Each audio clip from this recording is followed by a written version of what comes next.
Hey everyone, today I'm going to show you how to make the very best macaroni cheese on earth. I mean, this stuff is the bomb, man. I have my granddaughter, everyone asking for me to make the macaroni and cheese, and I'm going to show you how today how to make the same macaroni and cheese as I do. All right, so your ingredients are 2 eggs, milk, sour cream, your macaroni elbows. You need Velveeta cheese. A lot of cheese that's going in this macaroni and cheese. You need sharp cheese. You need mild cheese. You need mozzarella to give it that pull. When you pull your macaroni and cheese off the fork, I mean, you want it to pull just like, ooh, wee, mwah, voila. And the sour cream is going to give it that pow. I mean, that zestiness, and man, it's so creamy and just makes, I mean, it just melts right in your mouth. You have to try this ingredients that I'm showing you right now. The Velveeta cheese is this excellent. It's going to give you that, oh my God, blow your mind. When you're done with this macaroni and cheese, please inform me that you made it and tasted this and tell me how yours turned out, because this is like the bomb. You have to try this. All right, guys, let's get in the kitchen and let's get at it. And I come back, niggas tryna flex. Tell me that I'm lost, I'm located in the back though. Don't even wanna check. You want to let your macaroni elbows cook about 10 minutes. Me myself, I like to rinse them after it's done. I know it's made out of starch, but I like to watch all the starch that comes off when you're boiling them. I like to rinse it off and drain it. So give it about 10 minutes and we'll be ready to stir this stuff up, all the ingredients.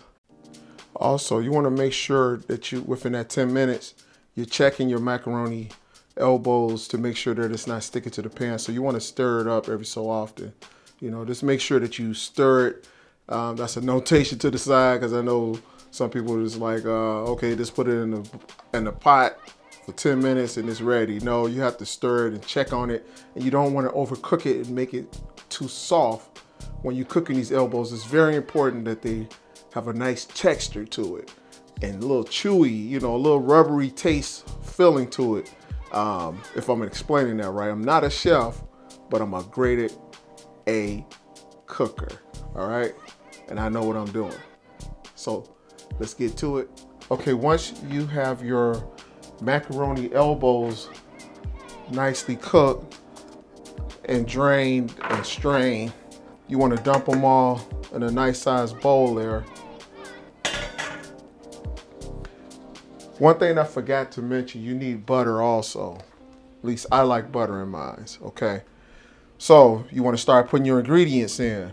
So first thing first, I like to put the cheese in like towards the end. And for those who like the macaroni and cheese kind of dry and almost like a brick, when you cut it, it's like a brick, it's like a cake. You know, there's nothing wrong with that. You know, you just cut back on the cheese. Just make the cheese a little lighter. Cut back on the milk. Don't make it so milky. And then eliminate the sour cream totally. Don't even use the sour cream at all. Because that's going to make it really rich and creamy also. So if you like it a little dry, just eliminate those things. But me, myself, I like it a little creamier. It's just the way I like it. All right.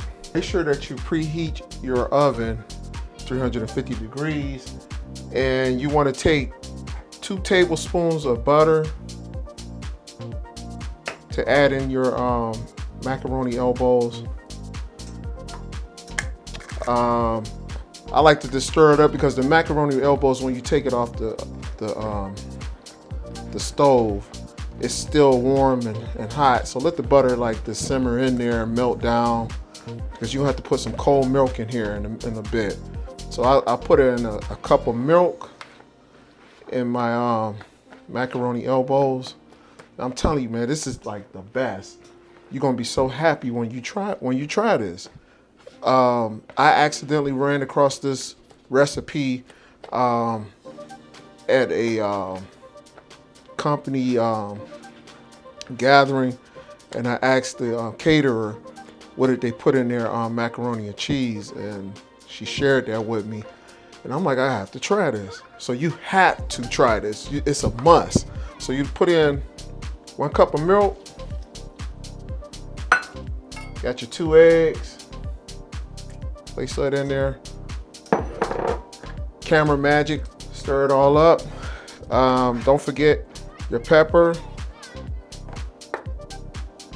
little salt. You can pretty much like guesstimate it.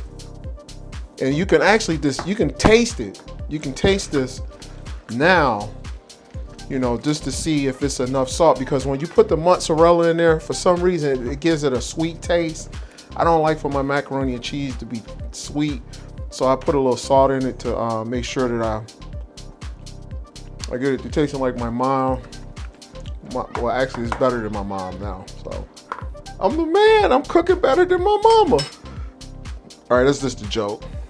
Anyway, now once you have the your ingredients put up in there, oh, look like I got a new one. All right, so you want to take maybe 3 tablespoons of sour cream here. Take like 3 tablespoons of that and put it in your macaroni elbows. Although I put in 3.5. Get a little more zestier taste to it, you know, and then you want to stir that all up. You know, make sure you got it mixed in there pretty well, and then we're going to start adding our cheese. I know I'm gonna keep saying this, like and make sure that you stir this up, I mean, thoroughly. You don't want it to be white. Stir it up real well, because when you first start stirring it, it's gonna be white. I don't know if you can see that. But stir it up pretty well there. Oh, lost the elbow. Make sure you stir that real well. Oh, you can see that. So, you know, you don't want it to be completely like white. Make sure you stir your sour cream in there very well. All right, once you got that all taken care of, now you want to start adding your arsenal of cheese. So my first arsenal is sharp cheddar cheese. So I pour a little bit in there at a time. You want to stir that around, get it mixed in there very well.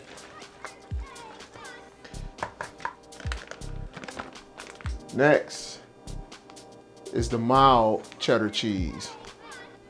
The mild cheddar cheese.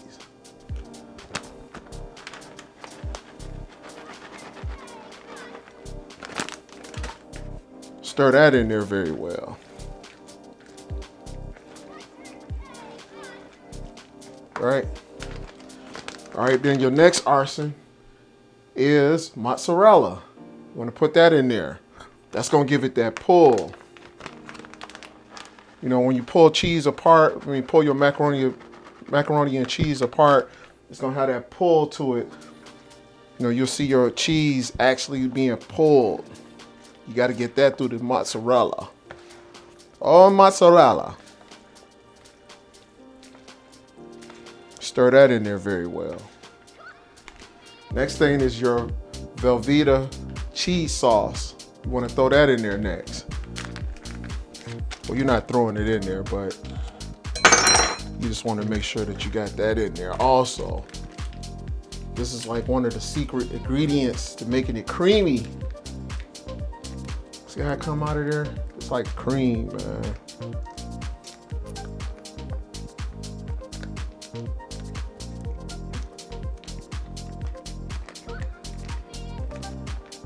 Now, I've seen the creamy cheese inside of a can. I've never used that. My mom says it's just as good as this. I don't know. I can't say. I've never tried it. I don't think I want to eat cheese out of the can. Might have a can taste to it. Yeah. So I put 2 of them inside of my macaroni and cheese. Okay, you want to stir that up pretty well once you got all your cheeses in there. Me myself, I like a lot of cheese. I love it. No, it's not probably all that great for you, but I don't eat this all the time. It's not one of my things that I eat all the time. This is very rare that I make macaroni and cheese. I just had a taste for some macaroni and cheese and some cube steaks and some greens. That down south meal today. Yeah, make sure this stirred in there real well. You already got your oven preheated. Make sure you get you a glass bowl like this to put your macaroni and cheese in. You don't have to necessarily have this, but I just like it. This is my own personal preference. Get that baby out. I want a little more sharp cheddar cheese in here. That sharp give it a I don't know, it's a little more strong. I like that sharp. So that and the mozzarella for me does it. I mean, it does an awesome job. The mozzarella, I like a lot of it because I love that pull. You know, seeing my macaroni being pulled apart when you stick your fork in there and you eat it. It looks so delicious. But like I said, if you like it a little dry, do less than what I'm doing. And it'll come out, you know, I'm not trying to be funny, it'll come out looking like a brick, basically, where you can cut it. Most people cut it in squares, and it looks like a brick to me. I don't like that style. I like it for it to be loose. All right, so now we're ready to set that to the side and put your bowl up. And pour your macaroni and cheese into the bowl.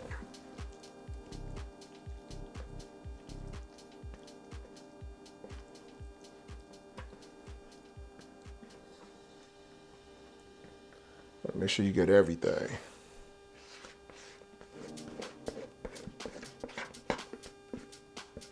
I want every drop.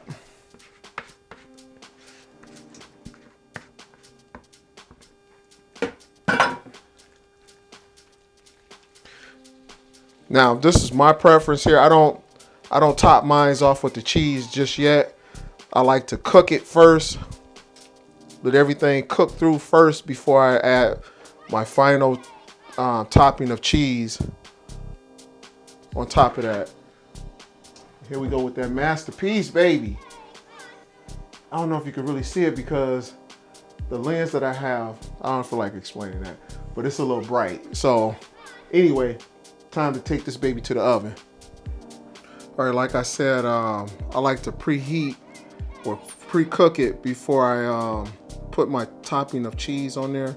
So I'm going to throw that in the oven there. And we'll see you guys in 1 second when I put the cheese topping on there. We ready to chomp down. Okay, so I take my macaroni and cheese out of the oven, and now I'm going to add my cheeses on the top.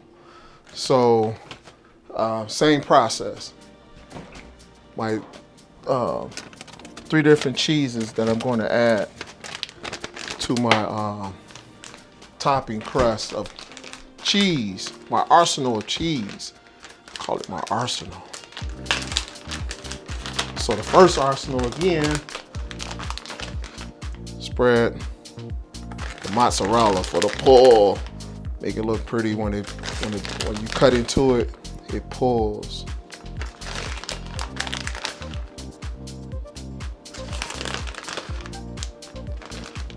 Second is my mild cheddar.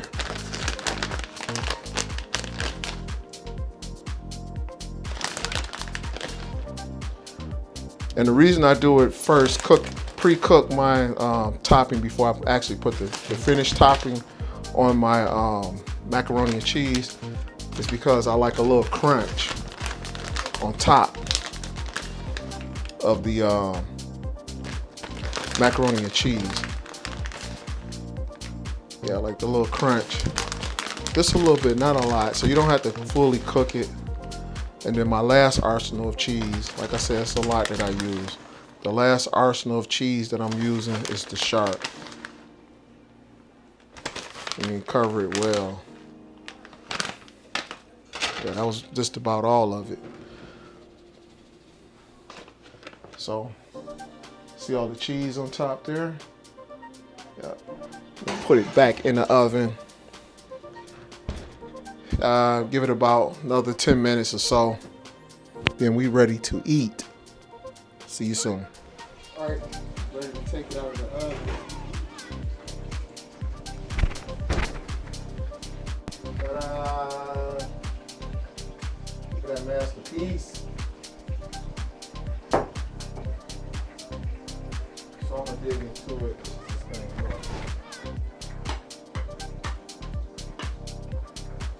Just a small piece.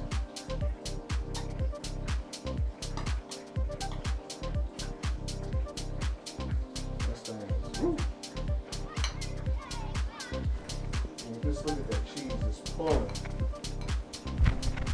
I mean, it's just remarkable. That's got a little bit more here.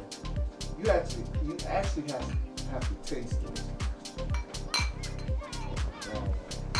Okay, now we pulled the masterpiece out of the oven, and already done scooped up a piece here, waiting for it to cool off because it's piping hot.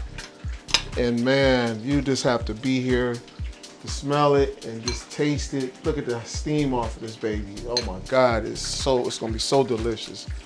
I got a bonus at the end of this video, so stay to the end of the video. This is one of the items I will be selling when I get my website together. I'm working on it, but I don't know, some of you guys seen this before.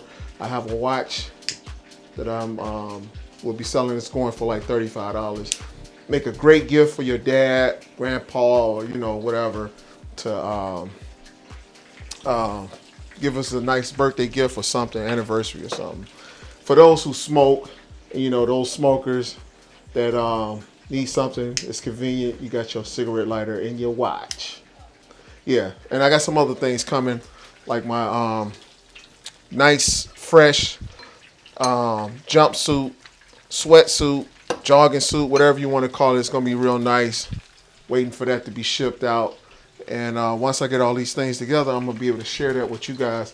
The bonus is actually just going to be how you can make your cookies soft, because I like cookies and cream. So I want to just share my cookies and cream thing, because I know it's a little cold right now, but I'm going to be eating some cookies and cream. But I hate hard cookies in my ice cream. So I'm going to show you how you can actually make your cookies soft, just like when you get it at the store, or out of the local store freezer. The cookies are not hard inside the ice cream, they're soft. So I'm going to show you how you can make your cookies soft, just like at the grocery store. So be back in a minute.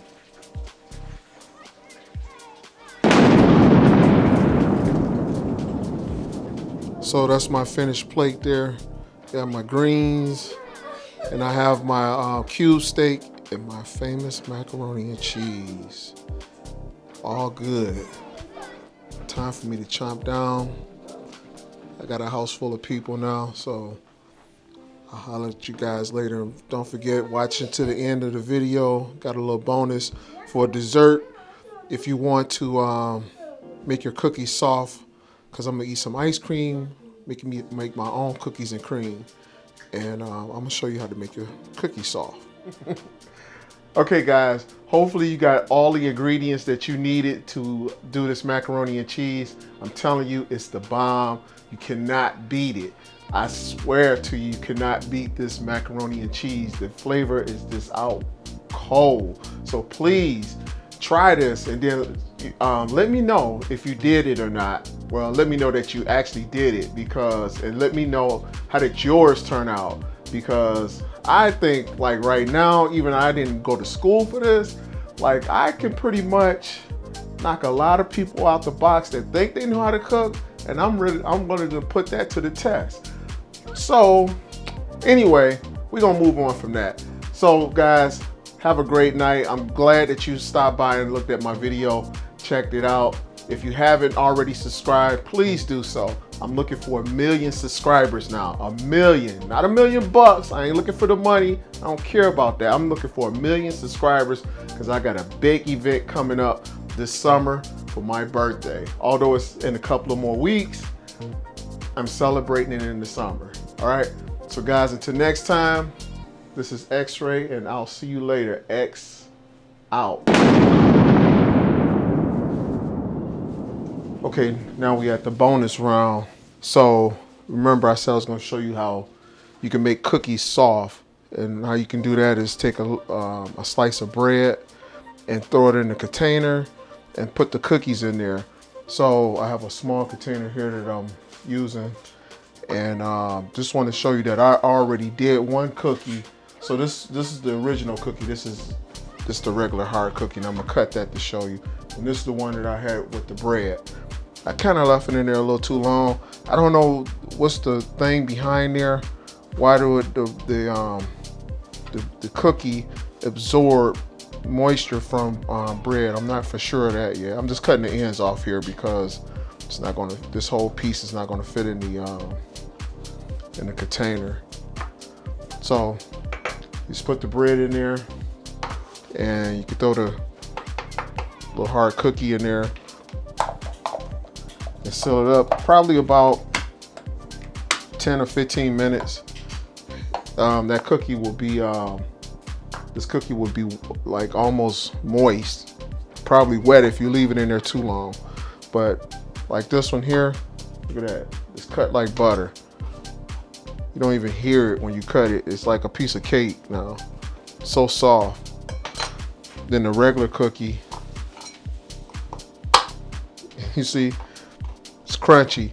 For those who like crunchy cookies, that's cool. Or if you like the softer cookie and you want something to put in your cookies and cream, how they do it at the actual restaurants, or you go to the Dairy Queen or something nearby, it's already a soft cookie. It's not hard cookies that you're sucking up and choking on.